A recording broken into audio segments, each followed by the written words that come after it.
¿Qué tal? Buenos días, buenas tardes, buenas noches. ¿Cómo les va? Los saludo en este tono campero, porque hoy me acompaña don Sebastián Porrini, el que anda con agrupa sureña ahí, abrida suelta por los campos y se ha manifestado nuevamente. No, perdón, buenas tardes, buenos días. Aquí estamos en una nueva emisión de La Última Página con el ínclito, ¿sí? Que se manifiesta cual entidad mítica, proteica. Y proteínica. Ojalá estén apagados. Ojalá estén apagados. No, le damos la bienvenida. Sebastián, ¿cómo está? Doctor, Bien, bien. ¿cómo le va? Bien, no, está bien puesto el tono. Salió el espíritu así, sí, hoy vamos. medio exagerado, ¿viste? Hoy vamos, aro.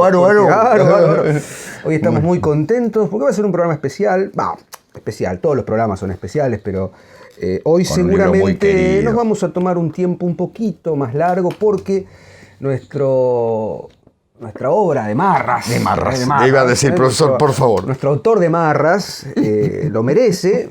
O sea, nosotros como profesores de literatura no podemos evitar hacer un programa dedicado a lo que usualmente se conoce como el Martín Fierro. Hoy vamos a, por eso la introducción un poco en chiste, un poco impostada, cariñosamente lo decimos, aquí me pongo a cantar, al compás de la vihuela. Vamos a dedicar, Sebastián, si te parece, este programa de hoy al Martín Fierro, a José Hernández, sí, señor. Y por supuesto con la impronta de La Última Página, que es justamente proponer una lectura distinta, no sé si distinta, pero por lo menos abrir un poco más la jugada en torno de una obra que ya, por supuesto, se constituye como un clásico de la literatura argentina, y vamos a tratar justamente de demostrar por qué es un clásico y por qué, desde nuestra hipótesis de lectura, supera justamente como clásico muchas de las lecturas críticas que se han hecho en torno al Martín Fierro. Exacto. ¿Por qué de pronto hay lecturas que tienen más significación que otras, sobre todo desde el aparato crítico de la literatura argentina? Martín Fierro, desde sus orígenes críticos, digamos, desde que existe crítica de Martín Fierro, estamos hablando ya prácticamente principio del siglo XX, sobre todo con la historia de la literatura de Ricardo Rojas. Exacto. En principio, ¿no? Como el primer gran canonizador del Martín Fierro como poema épico.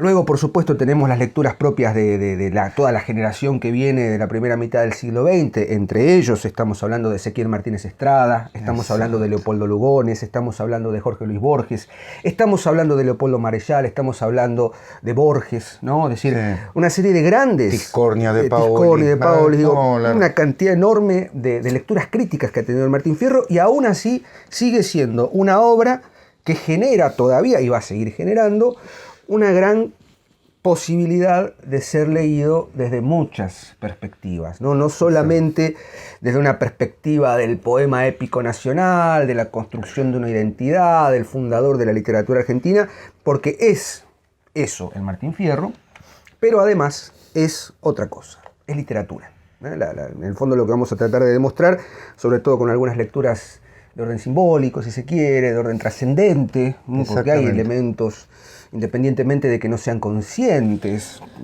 hay elementos, pero bueno, básicamente ese es el objetivo de este programa, que, insisto, por ahí es un poquito más largo, por ahí no, vamos a tomarnos la libertad de hacer las lecturas que corresponden. Así que, como hacemos siempre, vamos a empezar con una pequeña introducción para quienes no estén familiarizados con el Martín Fierro. Martín Fierro es un poema narrativo, si se quiere, ¿no? Sí.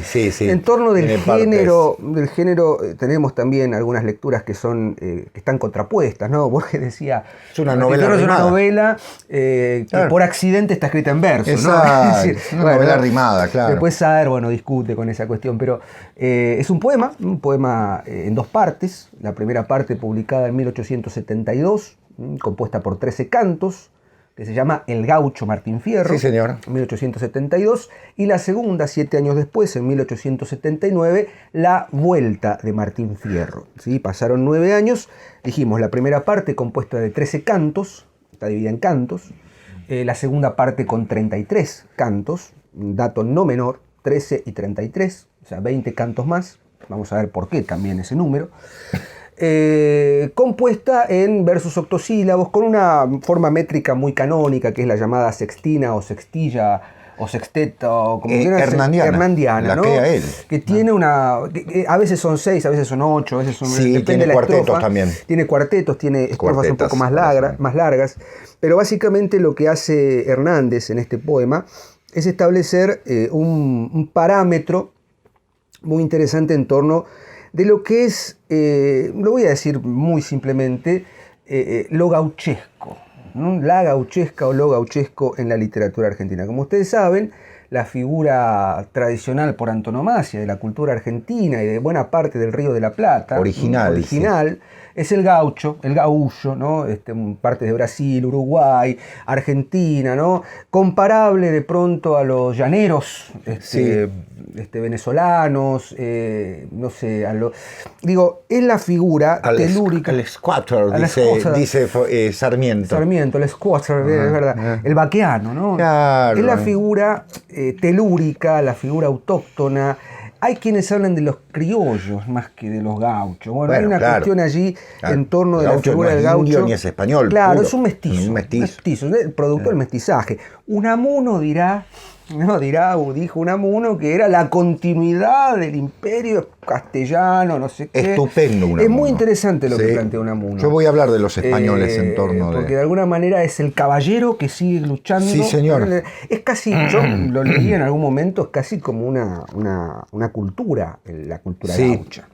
Ustedes saben que este programa se está grabando hacia fines de noviembre, va a salir a mediados de diciembre, pero acabamos de pasar acá en Argentina el 10 de noviembre, que es el día que se llama, y lo voy a poner entre comillas, de la tradición, en conmemoración del nacimiento de José Hernández, autor del Martín Fierro. Nace el 10 de noviembre de 1834 y por ende aquí en Argentina, por una serie de razones y de operaciones culturales, se considera que ese día, al haber nacido Hernández, se puede constatar que es el día de la tradición argentina, el día del gauchaje. Yo le hubiese puesto Día del Poema Nacional. Día del Poema Nacional. Y más que de tradición entendida como se entiende, digamos, popularmente, no es la tradición que nosotros conocemos, aunque deberíamos pensar que el Martín Fierro es tradicional, tradicional en el sentido que ustedes conocen de nuestra lectura, de la tradición, de nuestra y de muchos, ¿no? De la filosofía perenne. Exactamente. Claro. No así la tradición en tanto folclore. Claro. No así en tanto la tradición como costumbrismo. Claro. Porque a veces se suele confundir, y esto hay que decirlo de entrada, parece ser que, bueno, vamos a conmemorar y nos vamos a vestir de gaucho y vamos a tomar mate y a comer asado y empanadas y todo el atrezzo, ¿no? Cultural, folclórico que implica la vida en el campo, pero eso es forma y no contenido. Termina siendo más una puesta en escena de la vida en el campo, pero por supuesto de cartón pintado. Sí. El Martín Fierro es otra cosa. ¿Querés agregar algo, Sebastián? ¿Te parece? No, mira, simplemente decirles que cuando se editó, en 1872, este poema, para que ustedes se den cuenta, o sea, la primera parte, ¿no? El gaucho Martín Fierro, se edita en papel de diario. Claro. La edición príncipe del Martín Fierro, que está en el Museo José Hernández, aquí cerca. José Hernández nació aquí, en el partido de San Martín, por eso se llama Martín Fierro. La edición príncipe, decía, está en papel de diario, o sea, prácticamente era un folleto. Estaba editado como una cosa que iba a pasar. Nunca se pensó. Yo creo que ni siquiera José Hernández tuvo la dimensión al editar la primera parte de lo que iba a ser el Martín Fierro.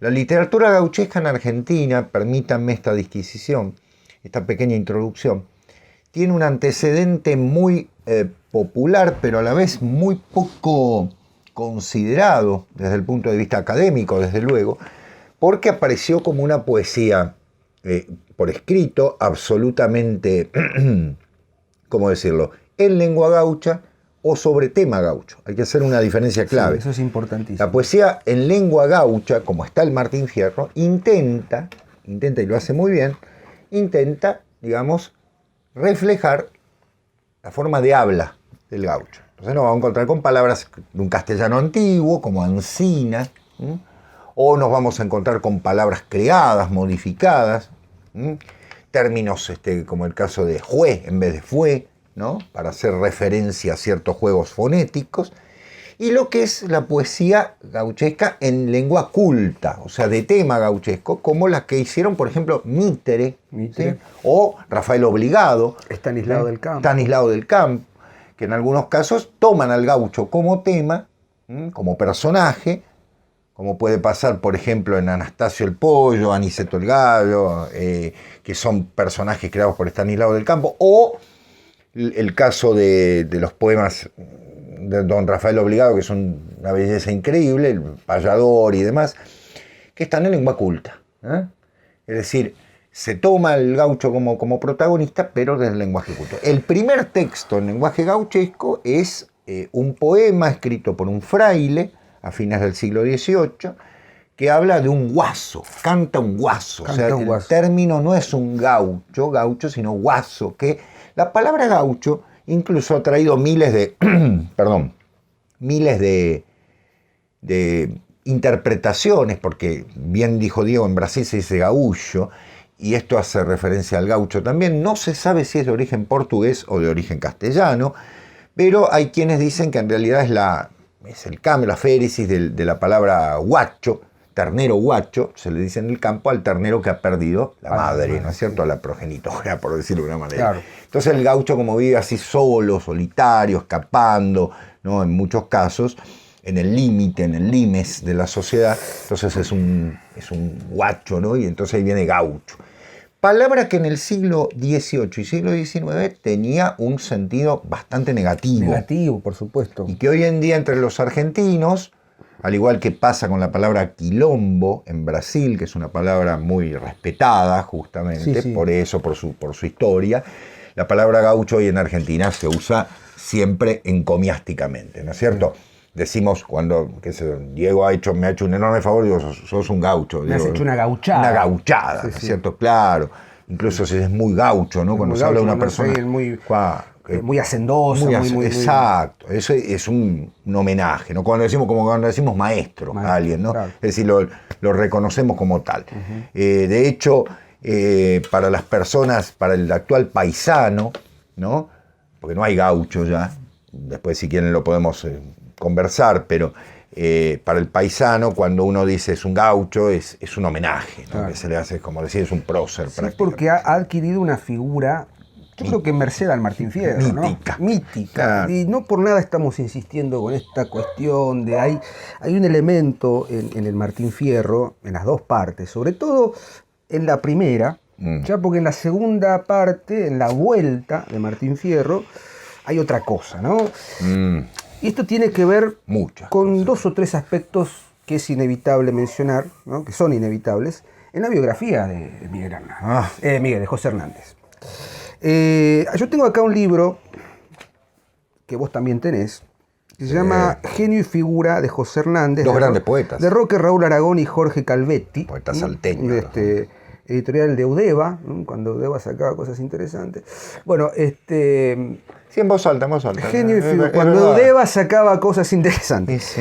Es un recorrido muy interesante sobre la biografía de Hernández, con una claridad y con una brevedad sobre el contexto histórico en el que Cervantes, me sale decir, en el que Hernández, bueno hay algo cervantino, en el que Hernández se constituye como la figura, no solamente política, sino también literaria, de fines del siglo XIX. Mediados, fines del siglo XIX.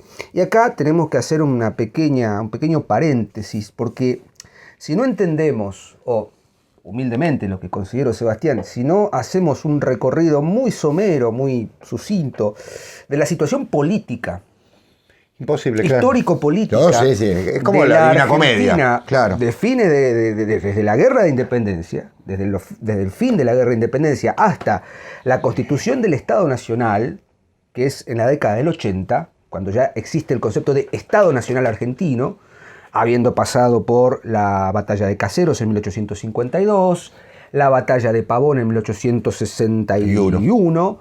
Hay una serie de cuestiones histórico-políticas que son inevitables para entender la fundación de la literatura argentina. Hernández y Martín Fierro es el resultado de esa cultura, ¿no? Hernández es un federal. Es un federal no rosista, digamos, por supuesto con la herencia, porque le toca otra etapa, pero es una persona defensora de los intereses nacionales desde el punto de vista de una república federal. Por supuesto. Y lo que ha triunfado sabemos que no es exactamente eso. Independientemente de que seamos la República Federal Argentina. Claro. Fíjate el capítulo 3, con los unitarios por federales.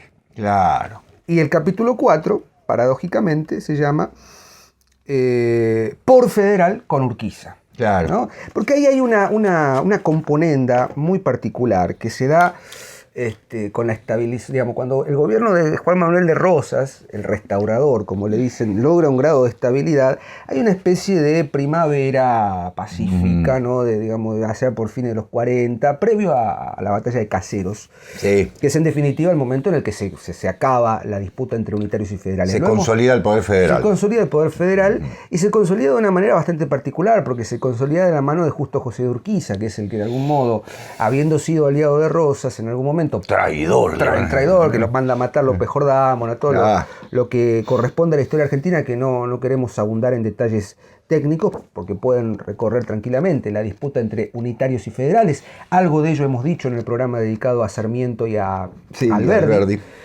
Pero básicamente, para ponerlo en 2 o 3 palabras, los unitarios pretendían justamente la unidad del poder político y económico en la ciudad de Buenos Aires, con emanación hacia el resto de las provincias, mientras que los federales, la Gran Confederación, proponía lo inverso: una autonomía económica, ¿sí?, de las provincias, con algún tipo de rédito en Buenos Aires. Pero claro, como básicamente como Estados Unidos, ¿no? Estados independientes, provincias, o la Federación de Provincias Independientes la Confederación, y la Confederación. Claro. Obviamente esto, desde fines de la Guerra de Independencia hasta, como bien decíamos, la consolidación de lo que llamamos Estado Nacional, fue el escenario de una cantidad de batallas y de combates, de guerras intestinas, que lo que terminan haciendo es configurar una nación en continua crisis, en una continua ambivalencia.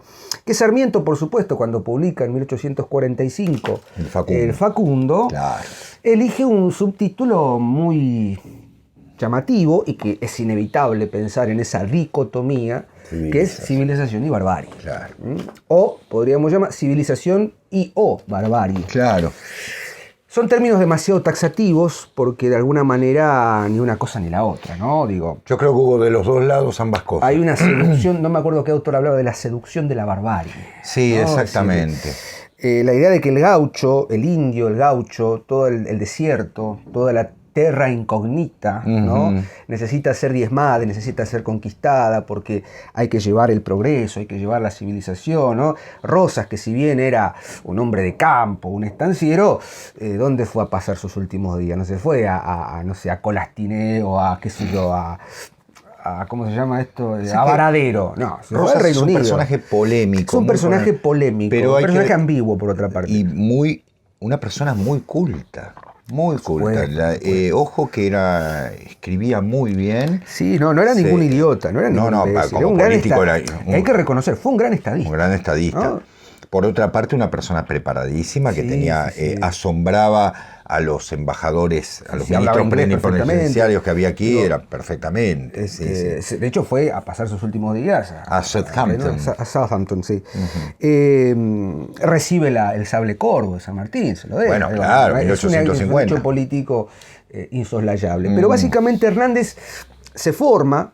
Primero vive, por supuesto, como un hombre de campo. Sus años de infancia, de adolescencia, de primera juventud, los vive rodeado de gauchos. Bueno, Diego, él nace en la estancia de Pueyrredón. Sí.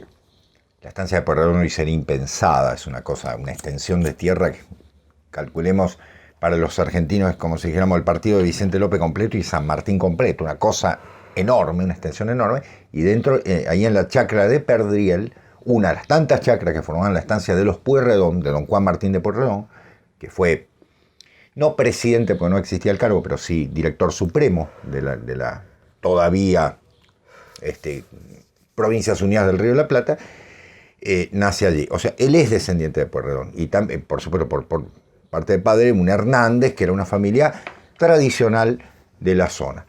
Él se cría con el gauchaje, sí señor, se cría con una profunda admiración por el gauchaje de la zona, pero aparte es un hombre culto. A ver, quiero decir esto, Hernández era un lector imponente, no escribió solo esto, Lo cierto es que sí vamos a aclararlo. Hernández no estaría en la historia de la literatura de ninguna manera si no hubiese sido por el Martín Fierro, esto lo aclaro, porque ni las instrucciones del estanciero, ni la vida del Chacho, ni sus textos menores son textos de valía, o sea, de valía literaria.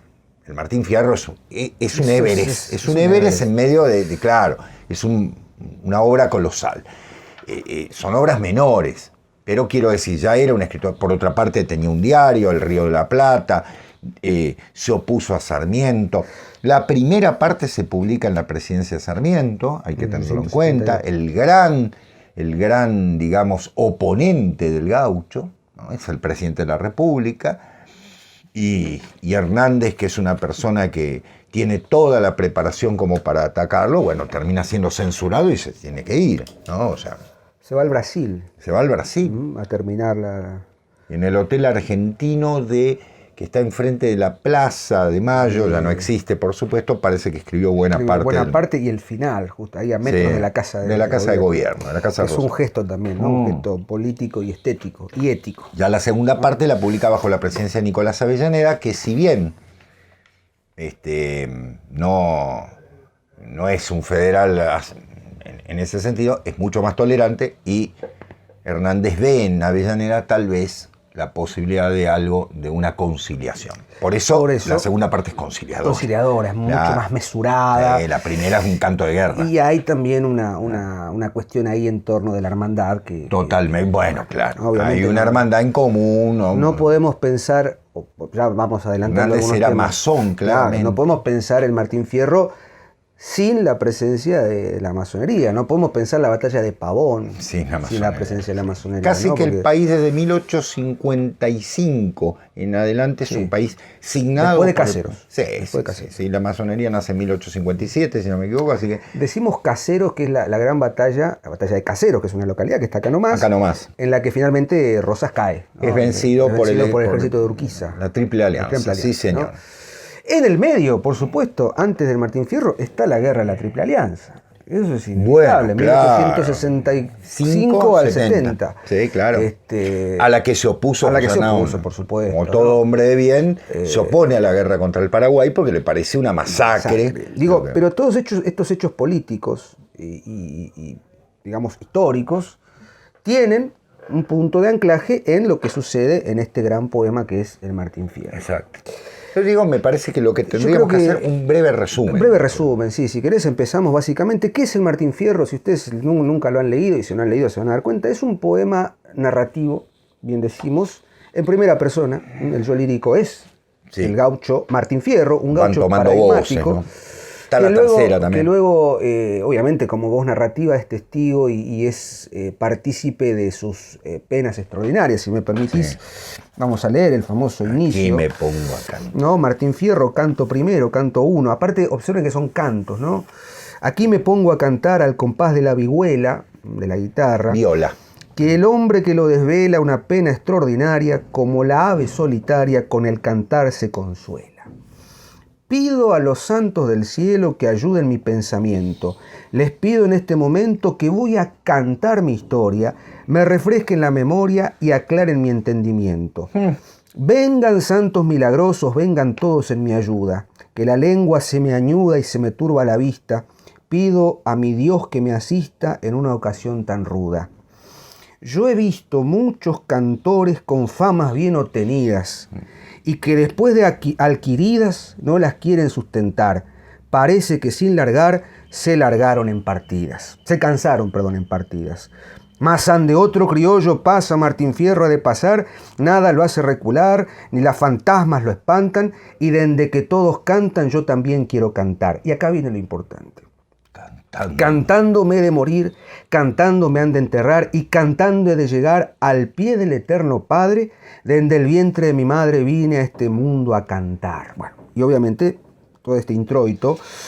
Yo no soy cantor letrado, mas si me pongo a cantar no tengo cuándo acabar y me envejezco cantando, las coplas me van brotando como agua de manantial, con la guitarra en la mano. Bueno, ¿qué es esto básicamente? Obviamente la presentación en el canto 1 es la de la identidad de nuestro protagonista, un gaucho paradigmático. que tiene una particularidad y que reitera, y habrán notado la insistencia en el hecho de cantar. Claro. Cantar, contar, ¿no? Aquí me pongo a contar, aquí me pongo a cantar, porque ya se instaura la voz de un poeta. Claro. La voz de un poeta. Ya Hernández elige como texto cumbre de su obra un poema. Y no por nada es un poema. Para el que genera una estrofa particular. Genera una estrofa particular, Claro. genera un modo de decir, y además respeta algo que bien dijiste, que no es literatura culta, independientemente de que de Cervantes, otra vez, de que Hernández era un hombre culto, sino que justamente lo que busca es replicar, reproducir el habla del gaucho. Bueno, Diego, a mí me gusta pensar en un Dante. Exacto. Es el mismo caso, ¿no? Es el Dante, mismo caso. que escribía en latín perfectamente, decide escribir su máximo poema en lengua dialecto, vulgar. en Claro, en dialecto, sí, porque es el dialecto en florentino. toscano, exactamente. Y en este caso, Hernández no elige el castellano culto, sino que elige el castellano gauchesco, ¿no? Que tiene, bueno, Unamuno mismo lo va a decir, dice la raíz hispana metida en lo más profundo. Aquí. ¿Qué es entonces esta primera parte, estos 13 primeros cantos? Básicamente son las vicisitudes que lo llevan a convertirse de un gaucho que vive en el locus amoenus, dicho en términos latinos, Canto cuarto. digamos, una vida feliz en el campo, en el que se describen perfectamente las faenas del campo y un estado de plenitud, la edad dorada del gaucho. Bueno, edad dorada que es muy probable, Diego, que no se pueda ubicar. No. Como toda edad dorada. Porque no tempore, por claro, eso tiene un aspecto mítico, ¿no? Es decir, Exacto. cuando éramos felices. Éramos felices. El poema, básicamente, la primera parte, la historia es muy simple, el argumento es muy simple. Estamos en un presente que evoca. O sea, todo el poema va a ser una evocación, por lo menos la primera parte fundamental, después la segunda tiene una estructura diferente, en la que este hombre, con una pena extraordinaria, no olvidar eso, una pena extraordinaria, canta como el ave solitaria, ¿no? Es decir, tengo que recordar. ¿Qué recuerda? Bueno, obviamente la edad de oro, hasta que eso se termina. El canto cuarto, bien dijiste. Exactamente, donde está esa belleza. Y finalmente viene la leva. Leva significa la conscripción obligatoria, uno de los elementos más injustos y negativos de la República Liberal, hay que decirlo. Se llevaba al gauchaje por fuerza para defender la frontera contra el indio. Martín Fierro, que no tenía nada que esconder porque era un gaucho en el sentido hecho y derecho. Hecho y derecho, el hombre de palabra, lo vienen a increpar, que se lo llevan y él, bueno, va a su rancho, dice, dejé medio desnuda a mi china, es muy linda la descripción, se lleva las cosas, su caballo, fundamental. Hay 2 o 3 cosas para el gaucho, el cuchillo, el caballo, la china, el mate y bueno, y la honra, ¿no? Fundamental, esa honra española tan marcada, ¿no? Caballeresca. Caballeresca. Entonces se va al frente porque le dicen que lo van a mandar por 6 meses a la frontera. Bueno, y con un sueldo. Y con sueldo. Bueno, nada de eso se cumple, no hay sueldo, lo castigan, lo maltratan, le sacan el caballo. Lo mandan a una posilga. Lo mandan a un fortín que eran una mugre. Sin armas, le dan unos caballos, unos matungos, dice él, ¿no? Que no servían para nada. Con lo cual, pasan 6 años, y finalmente deserta. Al desertar, claro, bueno, cosa que me parece justa, deserta porque lo están explotando, no hay sueldo, no hay nada, vivían en harapos, vuelve a su rancho, es decir, fíjense ustedes, vuelve a la nostalgia, ¿no? Vuelve a la tierra, el círculo, y que encuentra la tapera. No encontré más que la tapera. Y ahí decide, no, es un poco el destino, ¿no? El que le marca convertirse en un gaucho malo. Gaucho malo es el matrero. Va a ser, claro, el matrero, decimos acá, va a ser perseguido por la justicia. Les cuento un poquito la historia. Y entonces empieza a beber, demás, empieza a meter en los boliches, donde había bailes y demás, y empieza a matar gente. Entre ellos mata a un moreno, que es muy importante, ¿no? Con una actitud enormemente, porque él después lo va a decir, el que mata es doblemente culpable si está ebrio, cosa que la ley argentina toma al revés, ¿no? O sea, hemos hecho todo mal. Muy bien, hay un doble error, pero bueno. Mata a varias personas y la policía lo persigue hasta que en un momento lo cerca, y cuando está ya rodeado, ¿no? Con una barba que le comía la cara. La lóbrega barba parecía comerle la cara, dice el querido Jorge Luis. Está rodeado, de pronto 108. se escucha la voz de uno de los hombres que lo está persiguiendo que dice: yo no voy a consentir que se mate así un valiente. Es Cruz. Bueno, Cruz, ustedes se imaginarán, el nombre no está puesto de más, cara y cruz, la misma moneda, ¿no? Cruz es un gaucho que está como policía, ¿eh? Y descubre en Martín Fierro, por eso el cuento de Borges es genial, biografía de Tadeo Isidoro Cruz, descubre en esa suerte su propia vida y decide ponerse al lado de Fierro. Y bueno, Fierro dice, ya con dos sobraba, ¿no? Los hacen pomada a los policías, entierran a los muertos, porque son profundamente cristianos. Y En el Camposanto. en Camposanto, y bueno, y se van juntos. Y al irse juntos se cuentan su vida. Sí. Ya la de Fierro no es necesaria porque la sabemos. Entonces, ¿qué se cuenta? La vida de Cruz, cantos 9, 10, 11, donde Cruz le cuenta su vida, es otra desgracia, la mujer lo ha engañado, no Se ha ido creen con las un comisario. mujeres, se ha ido claro, ¿no? Y finalmente, los dos que deciden irse a la frontera, cruzar la frontera, irse a vivir con el indio. Así termina la primera parte con un gesto muy importante, rompe la guitarra. Sí. Rompe la guitarra para no volverse a tentar, ¿no? Rompo la guitarra, dice, con diptongo, ¿no? Como corresponde. Y así termina. ¿Qué pasó? Bueno, ¿qué pasó, señores, en 1872?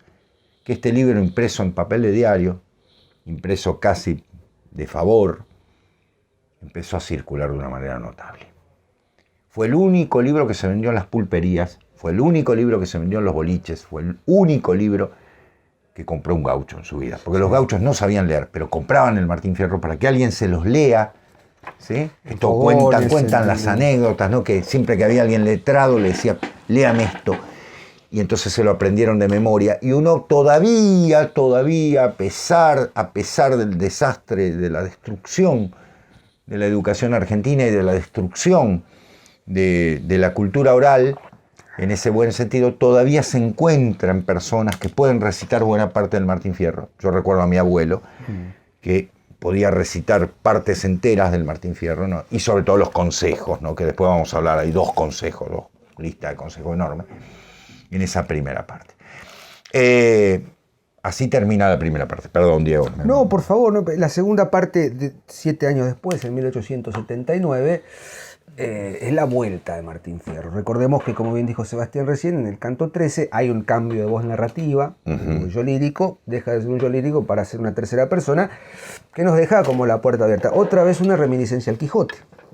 O bueno, no dijimos reminiscencia al Quijote, pero por algo me confundía con Cervantes. Creo que todavía no salí del modo seminario. Lo dice Unamuno, Cervantes y Hernández, dicen. Y la segunda parte básicamente es un ajuste de cuentas con todo aquello que en la primera fue, digamos, arrojado o fue lanzado como una red, ¿no? Que va siendo recolectada. La segunda parte, a diferencia de la primera, tiene una estructura mucho más compleja. No tenemos solamente la historia de Fierro, sino que es un periplo de lo que sucede entre el momento en el que Fierro y Cruz se marchan al desierto, cruzan la frontera y se van fuera de la ciudad, y se van a vivir con los indios, a las tolderías. Que hay una cuestión muy interesante, porque en la primera parte, en el canto 4, 5 en adelante, no, en el canto 3 en adelante, creo que se describe la vida del indio como un salvaje, ¿no? Terrible. Una cosa demoníaca, infernal. De hecho, hay una escena muy interesante, no me acuerdo ya en qué canto, ¿no? Metau lanza, matau cristiano, ¿no? Ellos son cristianos y los indios son casi paganos, ¿no? Son figuras demoníacas. En cambio, en la segunda parte ellos se van a vivir con ellos. ¿Por qué? Porque de alguna manera son execrados por la sociedad.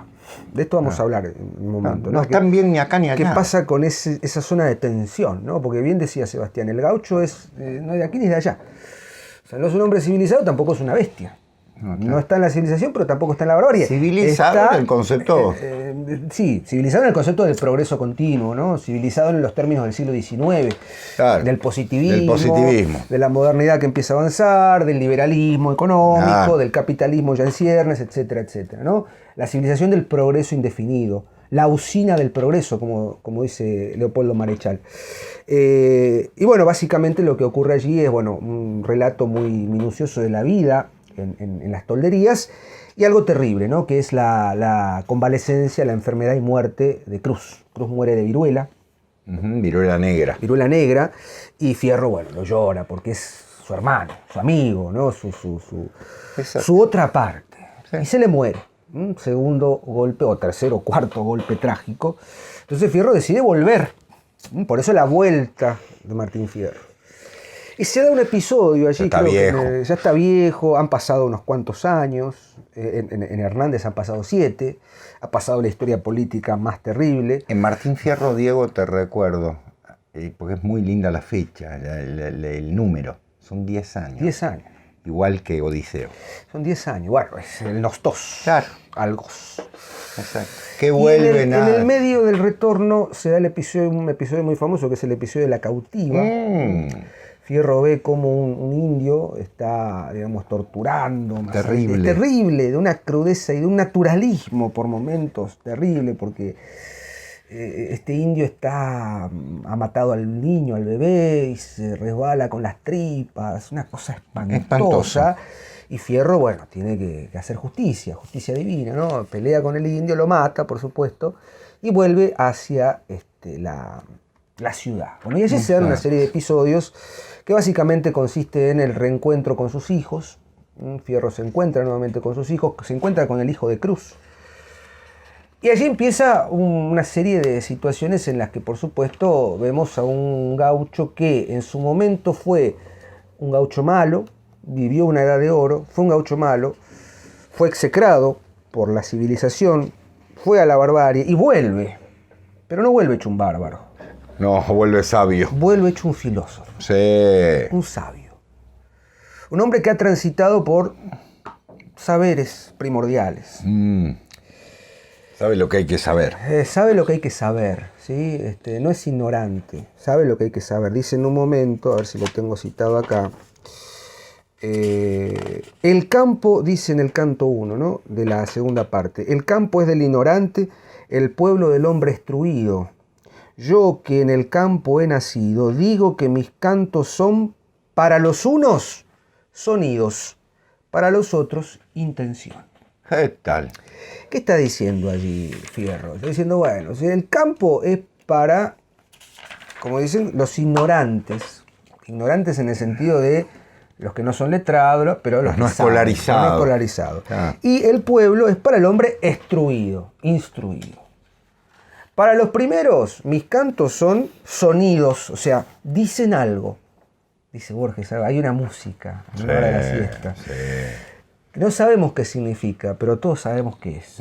Es un sonido que dice algo. En cambio, para los otros son intención. Exacto. No lo entienden. Hay un problema de recepción muy interesante que lo señala Leopoldo Marechal en un artículo que se llama Simbología o Simbolismo en el Martín Fierro, que sostiene que la primera recepción del Martín Fierro, ¿quiénes eran los que leían? Obviamente, como dice Sebastián, las pulperías, los gauchos que no sabían leer. No sabían leer. En cambio, el público letrado, que sería la clase dirigente, los intelectuales del momento, no le dan bola a Martín Fierro.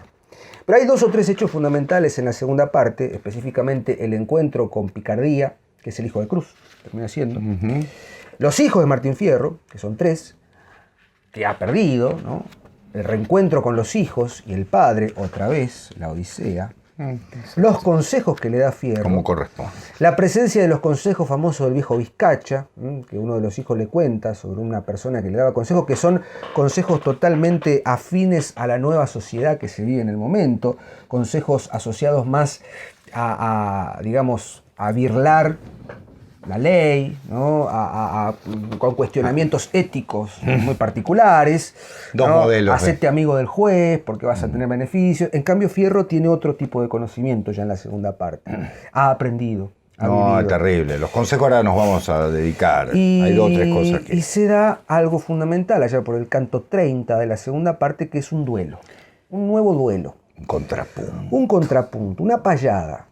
Si en la primera parte, como bien narraba Sebastián, Fierro es un gaucho que, bajo los efectos del alcohol y de esa digamos, vida de no de malevo, de matrero. Malevo viene después. No, el malevo vendrá después. Esa vida de matrero, esa vida, digamos, de hombre resentido con la realidad que le ha tocado vivir. Si en la primera parte ese era el principio, en la segunda parte el principio va a ser la payada oral, el duelo verbal con un moreno también, que paradójicamente es hermano de aquel primer moreno que Fierro había matado a sangre fría en un duelo de cuchillos en la primera parte. Ahora, en ese duelo se da algo fundamental: no hay armas, no hay cuerpo, hay palabra, hay conocimiento, hay razonamiento, hay filosofía. Después nos vamos a detener un poquito en ello. El segundo duelo, la segunda payada es genial, y el poema termina con unos consejos finales. El 32. El 32 y el 33 es la partida, ¿no? Se van todos, Se van a los todos. 4 vientos. Se Los hijos cambian de el Fierro nombre. se cambian los nombres, no es nada menor, y se van a La vida nueva. digamos, la vida nueva, hacia las 4 puntas. Y ahí termina. Y ahí termina. Final abierto. Final abierto, se van. Eso, grosso modo, es el contenido del poema general, la primera y la segunda parte. Ahora bien. todo esto, por supuesto podríamos leer, le decía a Sebastián, vamos a leer todo el programa, porque es inagotable, pero nos gustaría hacer algunas observaciones en torno de las lecturas que Totalmente. se han hecho a partir del Martín Fierro. Yo previamente, Diego, una de las características del Martín Fierro que también está en Dante es que en pocos versos se describe un personaje Sí, y se toma la vida. Canto sexto de la segunda parte dice lo siguiente: había un gringuito cautivo que siempre hablaba del barco, italiano, ¿eh? Y lo ahogaron en un charco por causante de la peste, los indios. Tenía los ojos celestes como potrillito zarco. Fíjense ustedes, todo un personaje escrito en 6 versos, ¿no?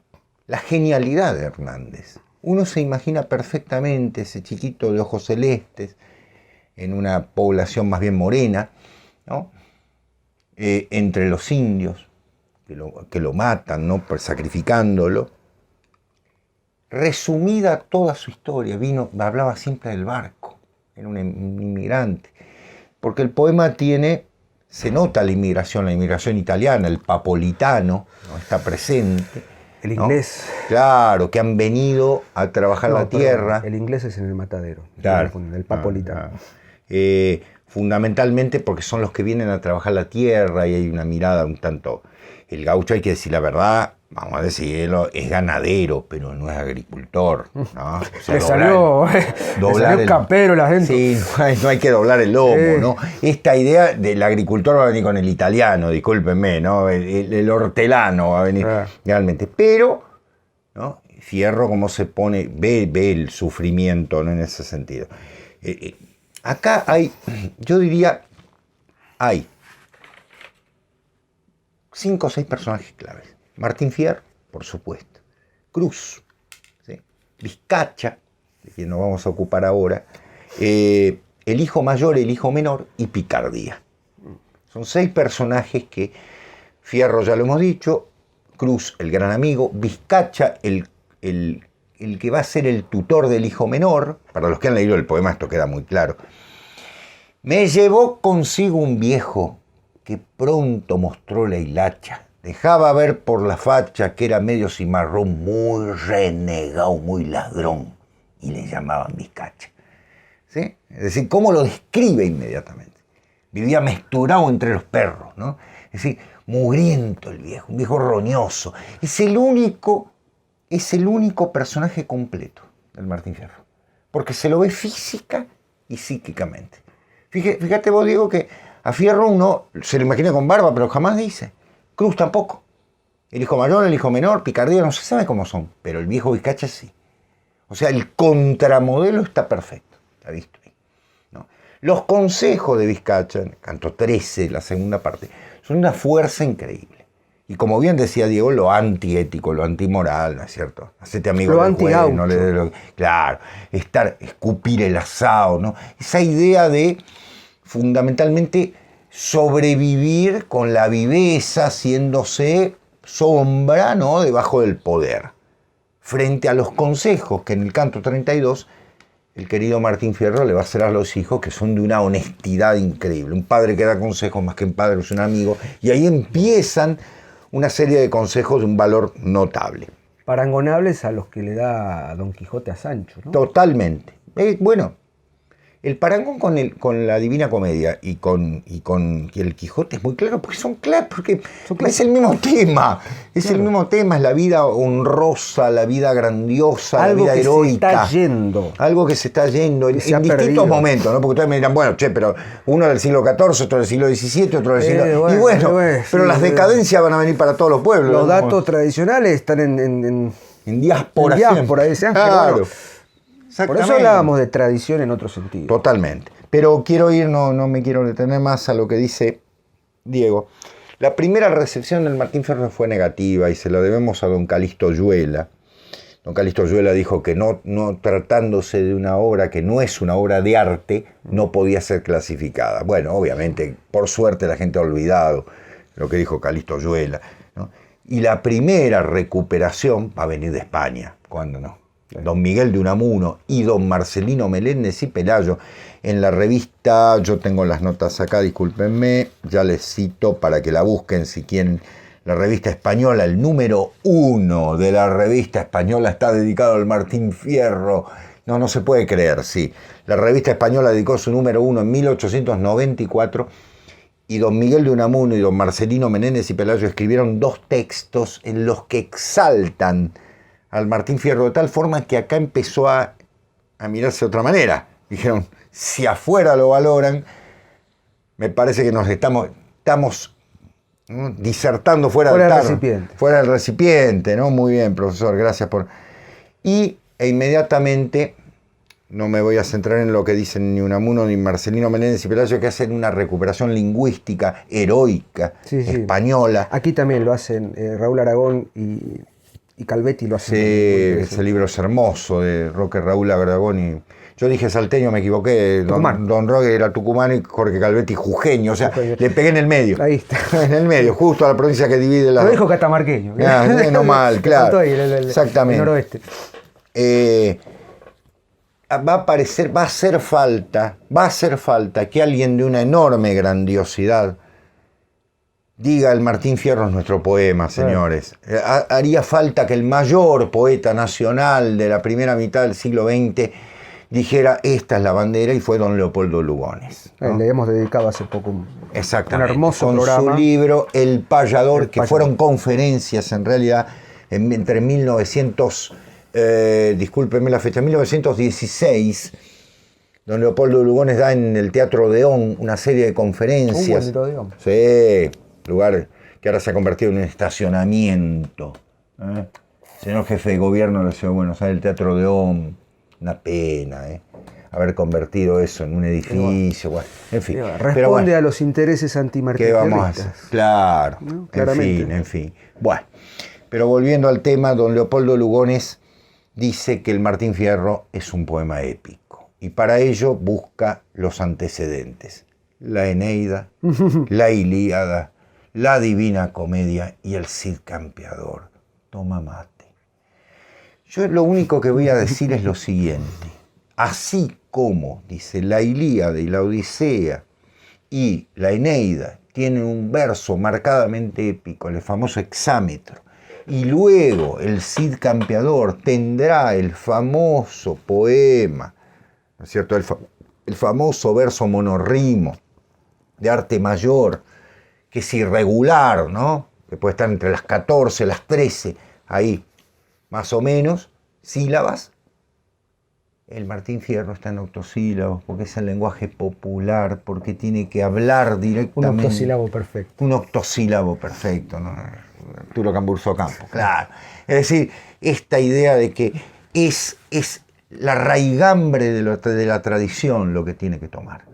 Y don Leopoldo Lugones, su libro habría que dedicarle todo un programa, hace una alusión constante, bueno, justamente después al endecasílabo dantesco, ¿no? Dantino, que no lo nombré, hace alusiones en torno de, y cita la poesía gauchesca previa, y uno ve realmente la pobreza sobre la cual el gran José Hernández escribiría el Martín Fierro. Porque si bien hizo el canto del cisne del gaucho, ¿no? Después no se puede decir más nada, ya está. Nada Pero, más se puede decir.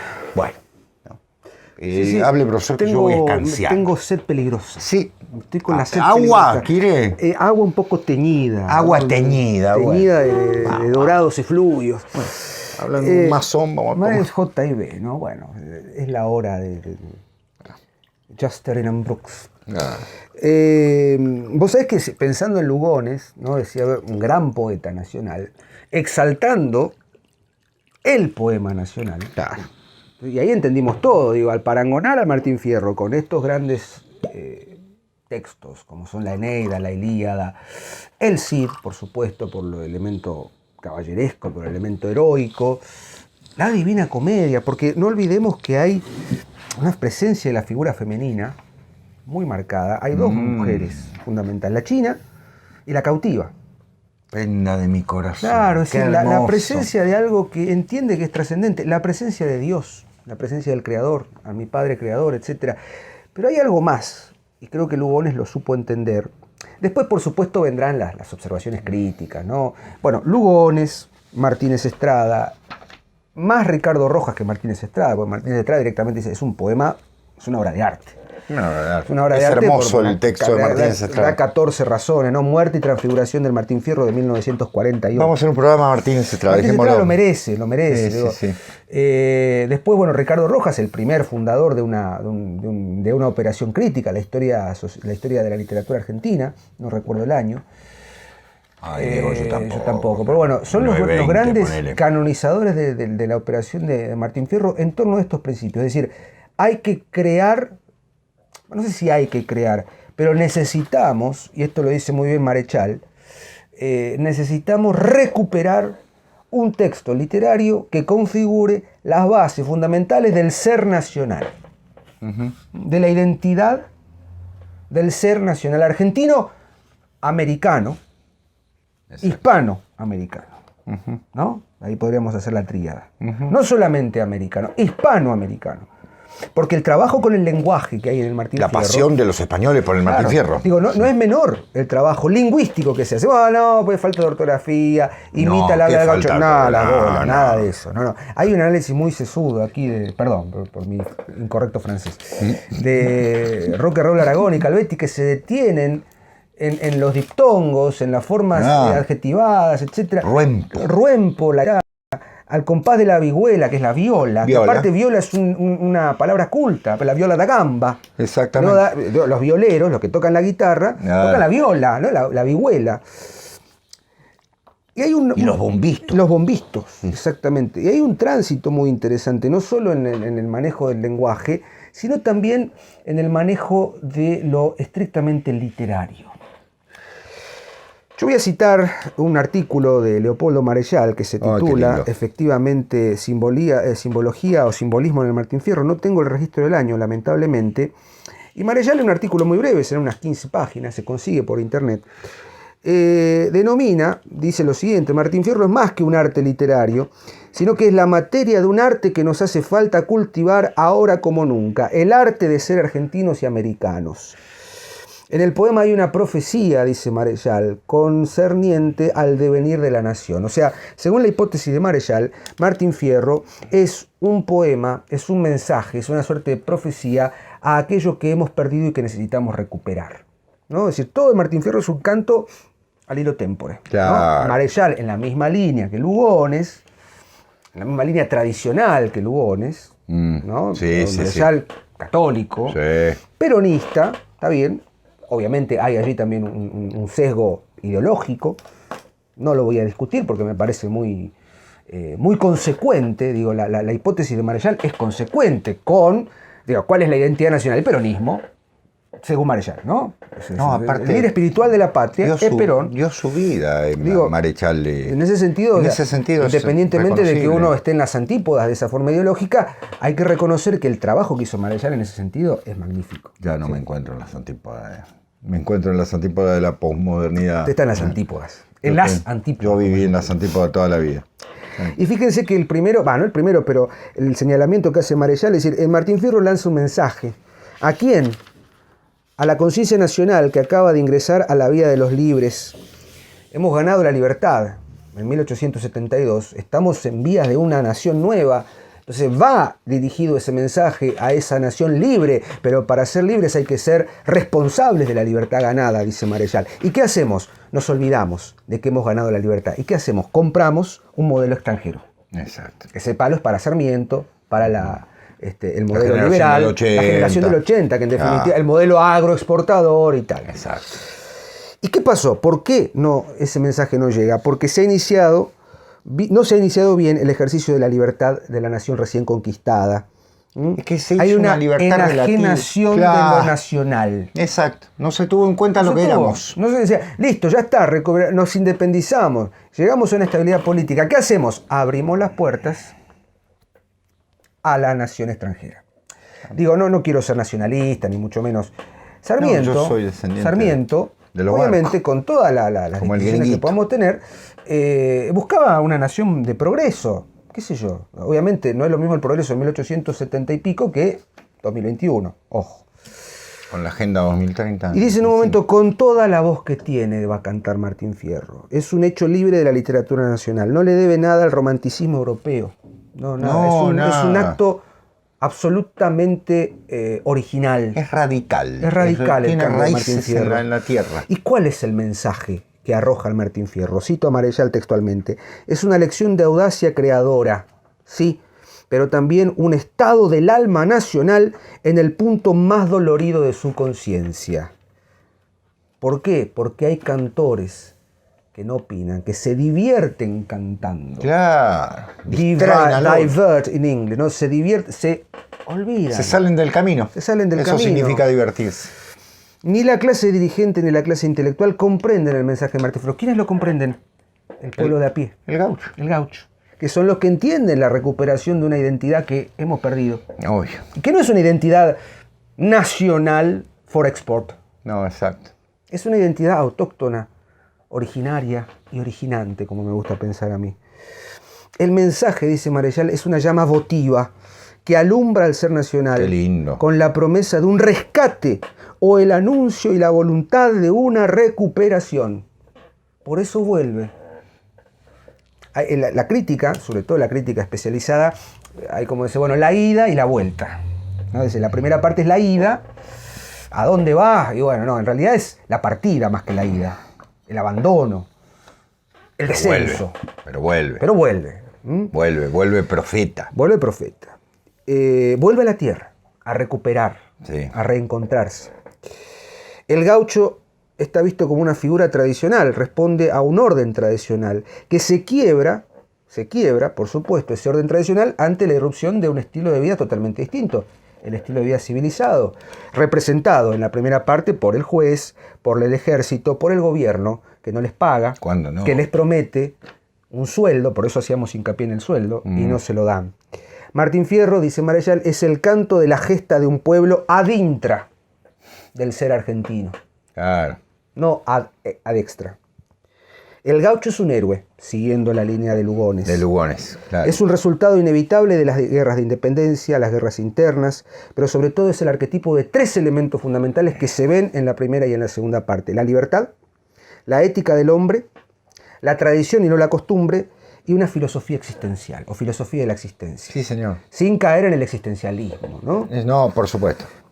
El ser expulsado al desierto es una forma de descenso, ¿no? Hacia el no lugar. El desierto es el no lugar, es el lugar no habitado, es la seducción de la barbarie.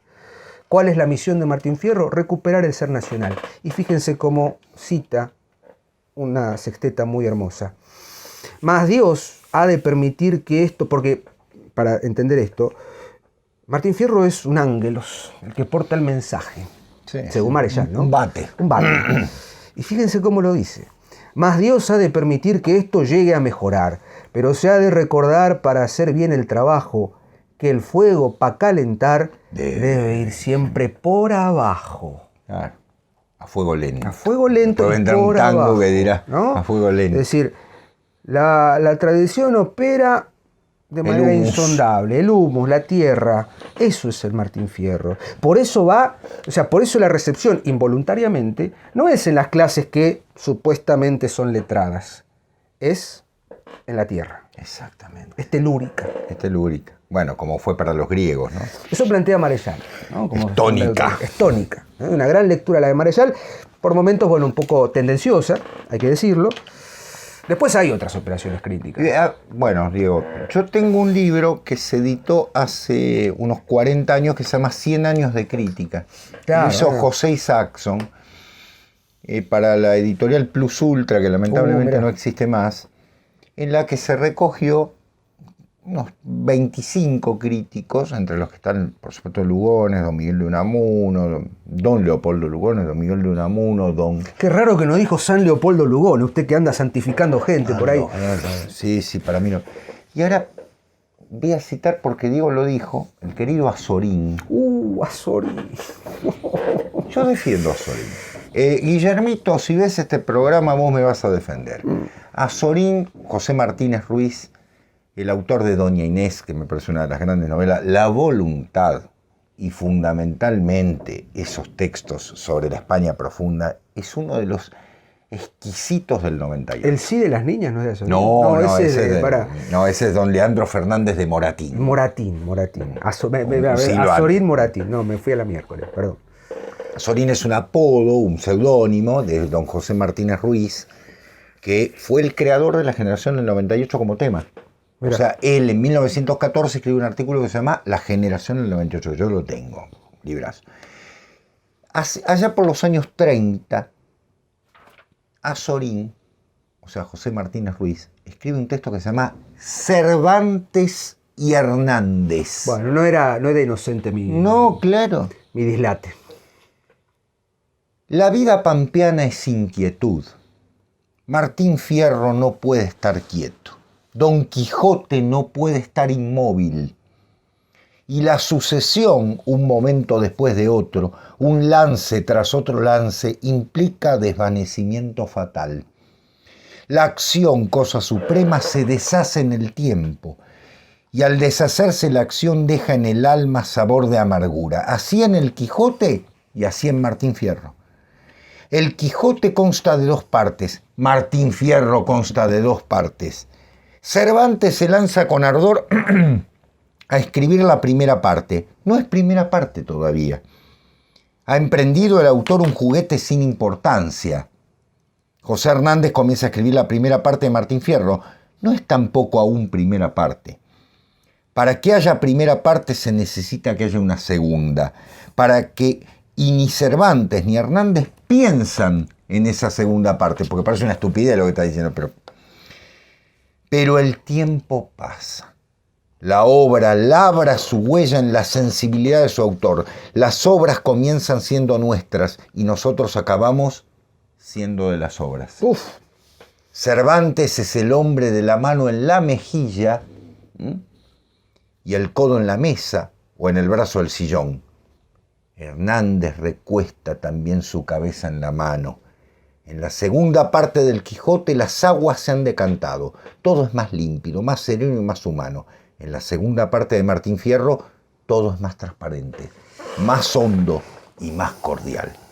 El dolor está más patente en las dos segundas partes y toda grande obra es una obra de dolor. Las dos obras han tenido su proceso análogo a lo largo del tiempo. Dice, ya no la verá más la pampa, ya no volverá a ver más en la inmensidad de la pampa remedio de la eternidad a esta cuitada mujer. Me salté a una parte, como entenderán, ¿no? Y las llegadas son la esperanza que no se cumple o el infortunio cierto. Don Quijote llega contristado a su aldea. Martín Fierro se descorazona al llegar a su deshecha tapera nativa, gracias, son tapera, palabra argentina. Las ilusiones se fuman y el tiempo nos atenacea entre sus brazos. Nos atenacea, qué verbo, nos atenacea. Señores, a ver, si los españoles, que son los dueños del idioma en algún momento, ¿no? Bueno, después nos regalaron esa joya, ¿no? nos dicen que el Martín Fierro es obra de la tradición, no sé qué estamos esperando. El año que viene se cumplen 150 años de la publicación de la primera parte del Martín Fierro. Yo espero vivir un año de gloria hacia esta obra impresionante. Por supuesto que la crítica es enorme. Voy a nombrar a 2 o 3. Primero, don Antonio Pagés Larraya. Pagés Larraya. Homenaje El otro día al hablábamos querido de Alfredo Pagés Larraya. Fraschini. Alfredo fue alumno de Pagés Larraya. Son esos profesores que realmente en algún momento deberíamos ir recuperando por lo que escribieron. Pagés Larraya escribió un libro que yo tengo, que se llama Prosas del Martín Fierro. ¿Por qué prosas? Porque son todos los antecedentes que Hernández escribe previo. Bueno, Pagés Larraya es un investigador de esos ¿no? De la hostia, dirían los españoles, ¿no? Colosal, que buscó los antecedentes para escribir esta obra. Por supuesto, Jorge Luis Borges, quien va a sentar las bases de que el Martín Fierro no es un poema, es una novela, y se va a oponer a la idea de que de que el Martín Fierro es un héroe. Por primera vez, no estoy de acuerdo con Borges. No estoy de acuerdo, discúlpenme. Borges, como crítico del Martín Fierro, es mucho mejor ficcionalizador. No lo que hizo después el homenaje, claro, exacto. Lo que hizo con El Fin. Sí, en ficciones. Sí. Ahí entendió que era un héroe. Biografía de Teodoro Isidoro Cruz. Digo, a ver, no lean la crítica de Borges sobre Martín Fierro porque es. No, yo tampoco yo estoy de acuerdo. la tengo. Aparte, es chapucera, es tendenciosa. Totalmente. ¿No? Pedro de Paoli, Los motivos del Martín Fierro en la vida de José Hernández, si lo encuentran, un libro un poco barroco, pero un gran librazo sobre el Martín Fierro. Por supuesto, el análisis que hizo Álvaro Yunque sobre la literatura gauchesca. Y quiero resaltar... Karl Vossler. Exactamente, Karl Vossler, sí, muy bien, Diego, Vossler. Exactamente. Con su trabajo sobre el Martín Fierro. No, Humboldt es otra cosa. Pero claro, no, impresionante. Viendo en el Martín Fierro la herencia y la tradición de la lengua española. Lengua que, sin lugar a dudas, con 1000 años de historia, tiene mucho para decir, siendo la tercera lengua más hablada del mundo. Tiene mucho para decir, tiene mucho para unirnos, tiene mucho para que gracias a ella hoy con Jonathan Rodas nos podamos comunicar con Guatemala, nos podamos comunicar con los hermanos de Chile, con los hermanos de México, con los hermanos y con los hermanos de España. ¿Sí? A ver si la entienden, muchachos. Muy bien defender los localismos. Estamos de acuerdo. Nosotros decimos pava y nuestros hermanos de Oriente, acá el Oriente, no los orientales, dicen la caldera. Bueno, perfecto, no hay ningún problema. Bueno, pero sí, todavía no se entiende. Son astillas del mismo palo. Astillas del mismo palo. Pero más allá de todo esto, más allá de la crítica, ¿no? Acá está el libro, miren, Martín Fierro, 100 años de crítica, si lo encuentran, José Isaacson, una gran labor la que hizo Isaacson. Yo voy a decir 2 cositas. La primera, que la primera vez que leí el Martín Fierro, muy chico, tuve la sensación de que no entendía nada, ¿no? Y obviamente fue mi abuelo el que me hizo ver lo que era un gaucho, ¿no? No porque ya existieran, sino pues la alambrada los mató totalmente. Pero ese espíritu. Y en segundo lugar, la idea de que es un poema inagotable. Todo lo que podemos decir hoy es inagotable. No, es inagotable. Y eso me llevó a comprar y a adquirir toda cantidad de crítica que encontré. Tengo muchos de los libros que están acá, los tengo. Tengo Martínez Estrada, Borges, Eleuterio Tiscornia, que es un análisis impresionante. Sí. Tengo el libro que tenés ahí, Diego, el de Aragón y Calvetti, por supuesto, una joyita. Tengo las joyas que escribió sobre el tema Pedro de Paoli. Tengo los textos que escribió Pagés Larraya. Y sigo buscando, porque me parece que es inagotable. Incluso otros. Hay análisis político, simbólico. Sí, los ritos de iniciación en el Martín Fierro, librazo, que va a las ediciones Mandala, el querido Alfredo siempre lo nombra, y la mirada desde el exterior. Porque así como Borges fue consagrado en el exterior, el Martín Fierro también, sí. ¿no? Frente frente a la lectura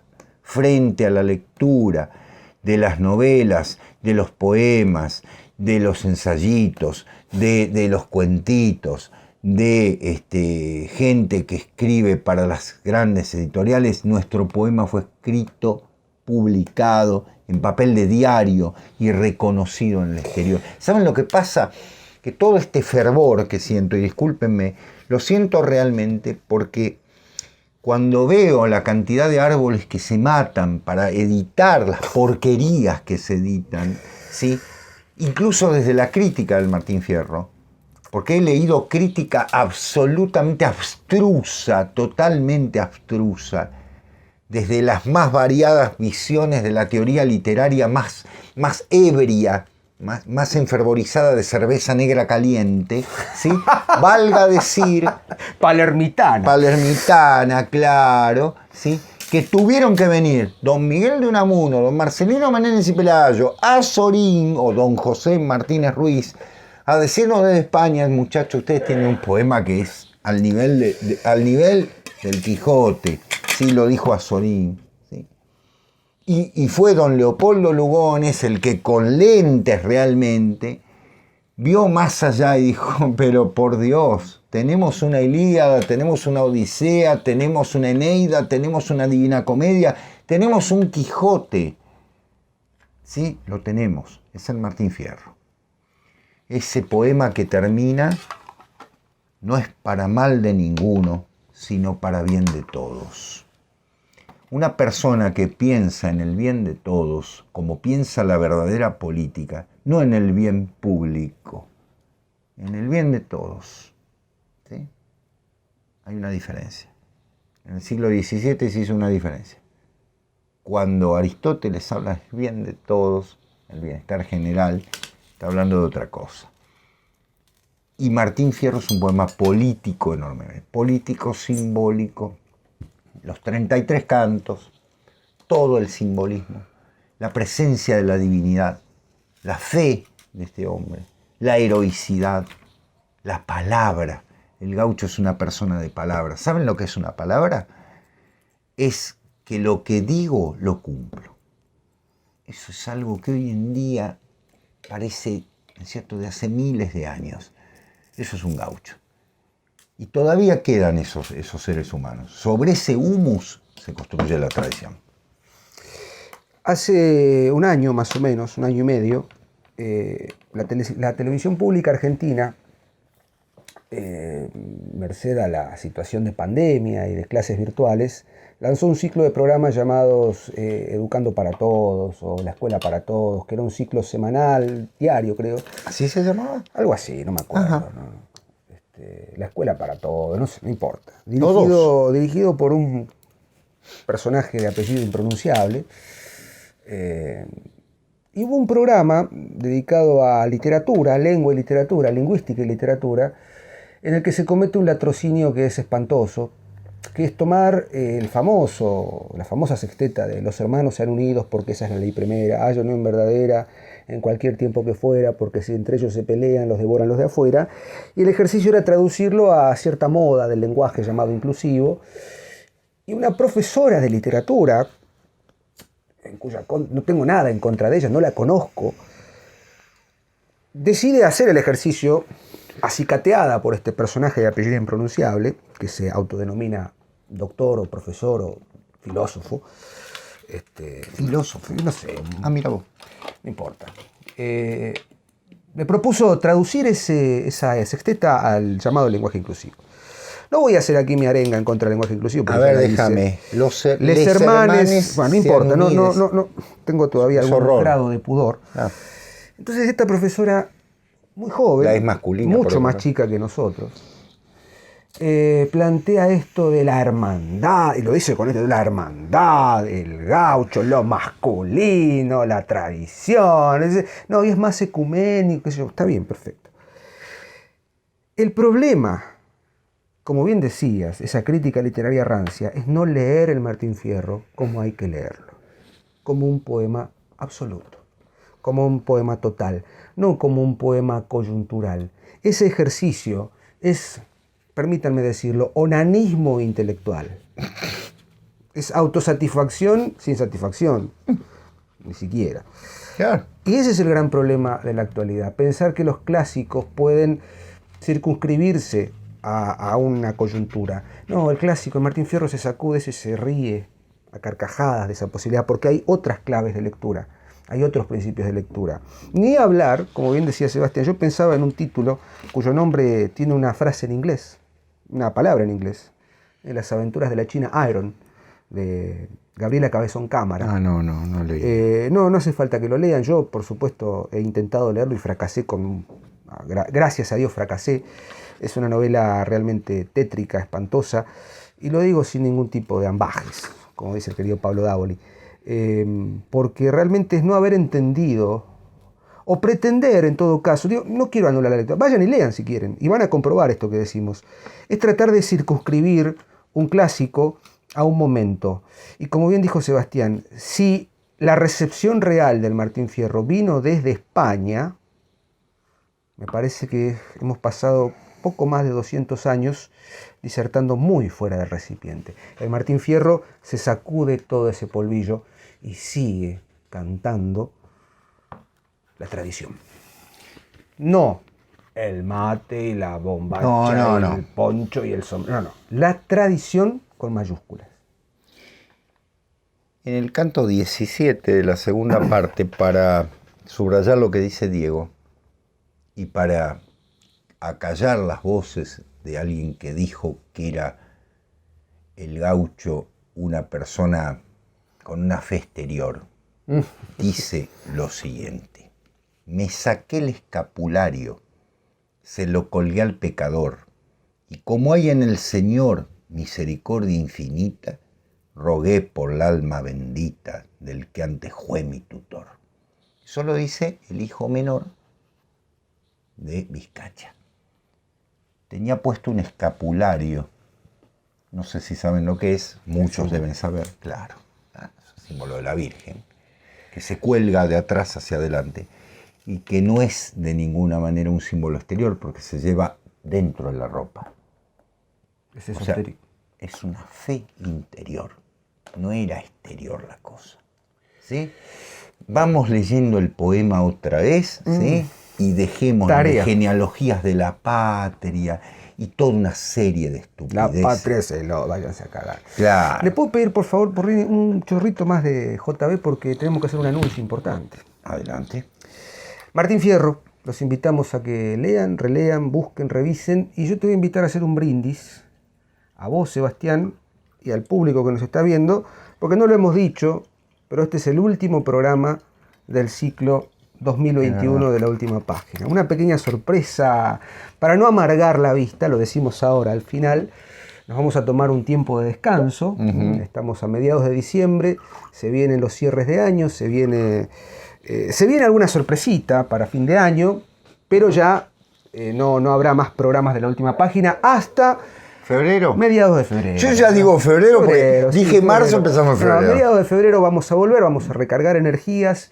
Tenemos muchísimo todavía, tenemos mucha última página todavía. Quedarán seguramente algún ciclo con el hilo de Ariana, tal vez algún recreíto, tal vez alguna cosilla. Vamos a tratar de cerrar el año con una sorpresa como hacía mucho no hacíamos. Pero bueno, básicamente, Sebastián, agradecerte por este año. En lo personal, fue un año complicado. Razones que no vienen al caso. Lo dijo Sebastián en el programa de los 25.000 suscriptores. Y una de las pocas, casi la única cosa que me permitió no sucumbir ante un padecimiento muy desagradable fue venir a grabar acá 1 o 2 veces por semana, a veces más, a veces menos, y el afecto y el cariño que nos han profesado durante todo este año y durante los 4 años que tiene La Última Página. No resta más que agradecerte, agradecerles la presencia, desearles un hermoso cierre de año, un próspero año nuevo 2022, que esperemos esté más liberado, un poquito más liberado, pero nosotros vamos a seguir acá, como todos los lunes, seguimos leyendo. Así que, Sebastián, liviamo negli calici nostri. Cheers por ustedes, y yo no tengo mucho más para decir. Bueno, vos sabés también, hay un motivo de tristeza y Sí, bueno, no también lo importa, sabemos. ¿no? Son cosas personales. Bueno, Se la vi. es la vida que se va apagando para los más ancianos y bueno, uno trata de salir a escena lo mejor que se puede. Diego igualmente la tuvo más difícil. Yo lo voy a decir por él, la tuvo muy difícil. Creo que dio todo lo mejor que pudo, incluso me asombró por momentos, porque yo lo vi, que la cosa se complicaba injustamente y que puso empeño. Yo soy muy duro en ciertos aspectos también, ¿no? A veces me abstraigo de ciertas cosas y me doy cuenta tarde, por eso pido disculpas. Tal vez porque, como dice Diego, esto es una balsa, ¿no? Es un bálsamo. Sí, una balsa y un bálsamo, la doca, el bálsamo de Fierabrás, ¿no? Como aquella revista que sacamos juntos, tan graciosa en un momento. Para nosotros es un enorme placer. No por nada, siempre respondemos y no censuramos. No. Alguien dijo en un programa y yo le contesté, mire, debe haber sido YouTube. Jamás, YouTube borra comentarios. Nosotros jamás. no borramos. Una vez borré comentarios porque eran realmente agresivos, pero ya desde un punto de vista totalmente ad personam. Ah, mira, ni me lo dijiste. No te lo dije, pero Bueno, borré porque eran cosas que no venían a la... Bueno, claro. Pero las críticas son siempre bienvenidas. Y yo las respondo cuando son con altura. Le digo, ¿tiene razón o no? Digo, no comparto. Tenemos seguidores que nos llaman para decirnos en Instagram y demás, que nos llaman para decirnos, no comparto todo, pero muy bien, pero por favor. Y quiero aprovechar, tengo que nombrar a una serie de personas, a Fulvio Franchi. Fulvio Franchi. Querido Archimandrita, padrecito de los pueblos, gracias. El 18. El 18 nos vemos. Segundo, Jorge Ferro. Jorge, no sé qué decirte, maestro, realmente. El cangrejo no va a ganar, Jorge. Totalmente. Acá estamos. Tercero, querido Alfredo Fraschini. Me enseñaste lo que era la... Uy, perdón, lo estoy tuteando, maestro, yo siempre lo traté de usted. Me enseñó lo que es la tradición grecolatina, la tradición argentina, la tradición latinoamericana, no sé, todas, a su esposa Alicia, los dos. Dos ángeles bendecidos por Dios, realmente, con ese amor de 50 y pico de años de casados. A Gustavo Manzanal, maestro, qué decirle, realmente, ¿no? Que nos abrió los ojos en torno de la gramática, nos abrió los ojos, discípulo de don Julio Valderrama, el discípulo más directo de don Julio Valderrama, bueno, todo el afecto. A los muchachos de Bellavista, y ellos me van a entender, Sebastián, José, la banda, a los celtas, ¿no es cierto? Qué cariño enorme, cómo abrieron ese corazón, qué paraíso han construido. Al querido Guillermito Más. Guillermo está haciendo realmente una batalla, ¿no? Por verdaderamente esa España tan perdón, Guillermo, enquilombada, ¿no? Pero bueno, creo que lo vas a saber entender. Todo el afecto y todo el cariño. A Pablo Gizara, pero bueno, Pablo, 30 años de amistad, ¿no? Pablo, diferencias son menores, todas son menores. Te perdonamos. Yo no conozco, pero te perdonamos. A su querido Volvé canal a Azul Embrujo en el Araña. Reyes. Es difícil juntarnos, pero va a haber más. Es difícil juntarnos, pero va a haber más, por supuesto. Tenemos tantos puntos en común que, ¿no es cierto?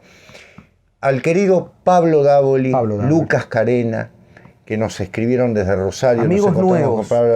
Sí, totalmente, y que nos unen tantas cosas. De concomitancias. Totalmente, tenemos puntos en común, ojalá podamos hacer muchas cosas juntos. Espera, Diego, vos me vas a ayudar. Desde Estados Unidos. Mariana Yacasio, Antón. Esa Marianita, bueno, mi exalumna, un beso enorme, Marianita, una actriz espectacular, ojalá todos los triunfos estén de tu lado.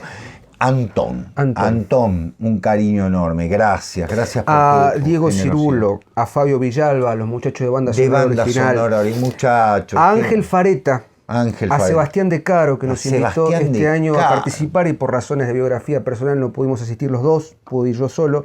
A Alberto Seba. Tricarico y la banda faretiana. Alberto. A los suscriptores públicos. Estoy aprendiendo cine gracias a vos, Alberto. A los seguidores públicos y a los seguidores en silencio, a los que comentan, a los que ven, a los que miran en silencio. No queremos nombrar a todos porque sería un dislate y nos vamos a equivocar y vamos a los que hicieron los seminarios y los cursos de este año, tanto de la Divina Comedia como de Shakespeare, como del Quijote. Silvia, te voy a saltar la biblioteca. Y en Barcelona. al alter ego de Silvia, que es don Javier. Don Javier. Don Javier. Javier, yo que quiero ver esas comenta iglesias. rigurosamente y nos reta cuando nos tiene que retar y nos felicita cuando nos tiene que Javier. felicitar. Corazón a Héctor, así tiene. a Nicolás Domene que nos hizo llegar, a todos los seguidores que A nos escriben todos. a Instagram, a Facebook, al mail, leemos todo, no podemos contestar todo. A Jonathan Rodas, Black Floyd. Black Floyd, Que estaba medio caído, vamos, arriba. A David Fiel. A David hemos tenido Fiel, intercambios. Bueno, y a Cornelio tantos, Cornejín. a todos los que escribieron en la revista de ADTV, a todos los que nos piden la revista, simple y llanamente, gracias. Este canal, este programa, este proyecto no sería absolutamente nada sin Porrini, por supuesto, que es una emanación telúrica. No, y a ustedes, que Mi estamos, aura. si estamos acá es porque ustedes todos los lunes y todos los jueves y cuando sea, nos invitan a seguir leyendo. Y eso es lo más importante. La guerra no se pelea en el frente a veces. No. La guerra se pelea como el fuego, dice Martín Fierro. Funciona desde abajo. Los hermanos se han unido Porque esa es la ley primera. Tengan unión verdadera en cualquier tiempo que sea, pues si entre ellos se pelean, los devoran los de afuera. Fuera. Dice. Señores, El estemos enemigo unidos. nos vio primero. Bueno, hagámosle frente. Sebastián, cheers. Cheers. Maestro, Hasta el año que Salud. viene. Felicidades. feliz Me Navidad. siguen Que nuestro Señor esté en sus casas. Renazca. Y si no, que la felicidad de la familia esté con ustedes. Adiós, gracias.